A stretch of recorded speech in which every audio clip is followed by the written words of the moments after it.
Bonjour. Ici, l'eau ne fait pas que couler. Elle traverse aussi nos journées, nos souvenirs et parfois même nos inquiétudes.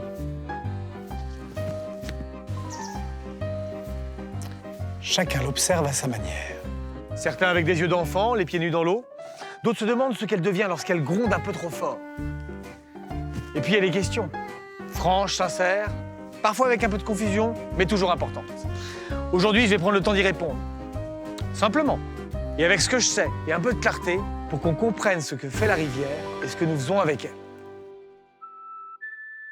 Cher gestionnaire de la rivière, j'ai une question. Quand il pleut beaucoup, les barrages se mettent à déverser, comme on dit. Est-ce que ça ne risque pas d'aggraver les crues? Avec toute cette eau qui s'ajoute, est-ce qu'on ouvre les vannes à ce moment-là? Merci pour votre réponse. Gérard B. Cher Gérard, c'est une question fréquente. Allons droit au but. Sur le Gier, nous avons 4 barrages d'eau potable. Lorsqu'ils sont pleins, ils ne retiennent pas l'eau comme un coffre-fort, ils la laissent passer. Un peu comme une baignoire dont le trop-plein fonctionne bien. Des vannes, il n'y en a pas pour gérer la crue. On dispose seulement d'ouvrages de vidange, et qu'ils soient ouverts ou fermés, ils n'ont pas d'impact sur la crue. Et en plus, ils sont bien trop petits pour changer quoi que ce soit. Donc non, Gérard, les barrages ne provoquent pas la crue. Ils sont passifs. Ils laissent passer sans rien amplifier.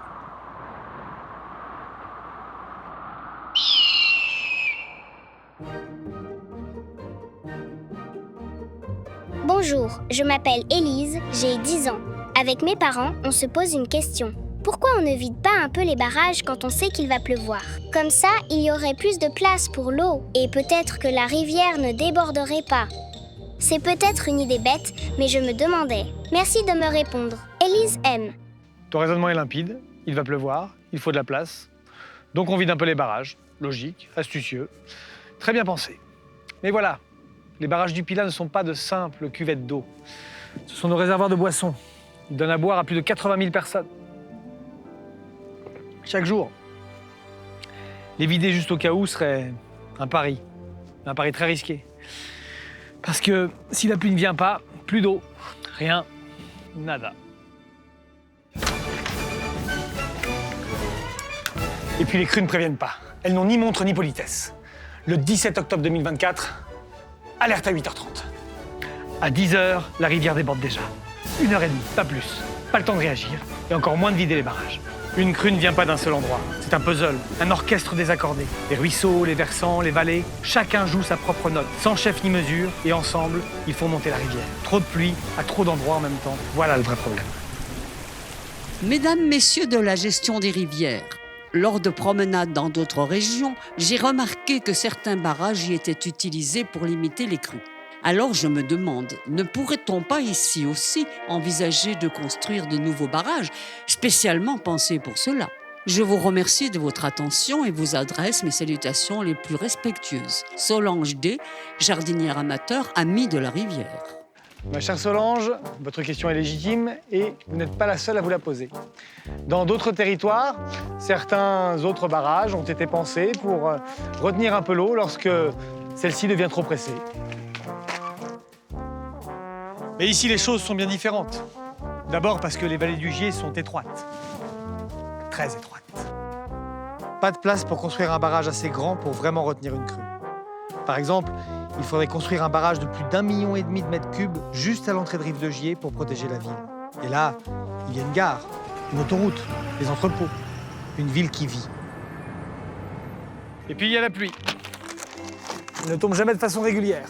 Parfois elle s'acharne en haut, d'autres fois en bas. En octobre 2024, le Gier a débordé à Givors avant même de déborder à Rive de Gier. Ce n'était pas un bug, c'est simplement l'effet de la géographie et du ciel. Construire un nouveau barrage entre deux villes peut parfois décaler le problème et non pas le résoudre. L'eau qui est retenue ici peut surverser plus tard d'un coup là-bas. Au lieu de protéger, on aggrave le problème. Protéger contre les crues, Solange, c'est un effort collectif. Des urbanistes, des agriculteurs, des riverains, et oui, des jardiniers aussi.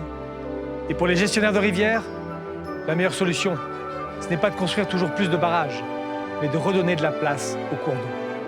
Quand les rivières ont de l'espace, elles débordent moins fort, elles érodent moins les berges. Et surtout, ça rend la vie plus belle, pour les habitants, comme pour les poissons, les oiseaux et la nature alentour.